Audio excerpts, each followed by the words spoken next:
సిద్దిపేట జిల్లా అక్కెనపేట మండలం ధర్మారం గ్రామంలో మహిళలంతా ఏకమై బెల్ట్ షాపుల ముందు ధర్నా నిర్వహించారు.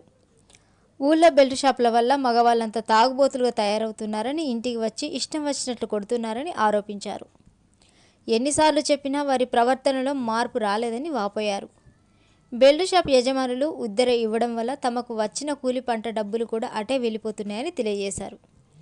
ఈ విషయమై ఎక్సైజ్ అధికారులకు విన్నవిస్తే కనీసం పట్టించుకోవడం లేదన్నారు. మీరు చక్కగా ఉంటే మీ భర్తలు చక్కగా ఉంటారంటూ కించపరిచేలా మాట్లాడుతున్నారని ఆవేదన వ్యక్తం చేశారు. రోజు కూలి చేసి పిల్లల్ని సాకుతున్నామని, భూములు అమ్ముకునే పరిస్థితి కూడా వస్తుందని కన్నింటి పర్యాతమయ్యారు. గ్రామంలో బెల్ట్ షాపులను పూర్తిగా తొలగించాలని గ్రామ పంచాయతీ కార్యదర్శికి వినతి పత్రం అందించామన్నారు. దీనిపై ఎక్సైజ్ అధికారులు స్పందించి బెల్ట్ షాపులను తొలగించకపోతే గ్రామం అంతా కదిలి ఉస్నాబాద్ ఎక్సైజ్ ఆఫీస్ ముందు ధర్నా నిర్వహిస్తామని హెచ్చరించారు. వాటి వల్ల ఇంట్లో గొడవలు జరుగుతున్నాయి. అందరికీ మొత్తం వాటిని రద్దు చేయాలని ప్రభుత్వాన్ని కోరుకుంటున్నాం అంగీకారంతో. అందరు సూసైడ్ చేసుకుంటామంటున్నారు. నా పేరు లత, నేను ధర్మారం గ్రామ అధ్యక్షురాలు. మాట్లాడమ్మా.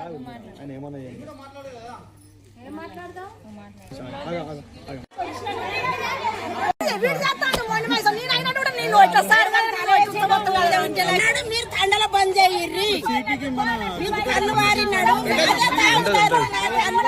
కట్టేది మా బతికేది అని కనీసం తిందామన్నా కానీ వాళ్ళకు పొద్దుకి వనవాసం తెల్లారకమ్మండి మై సైదు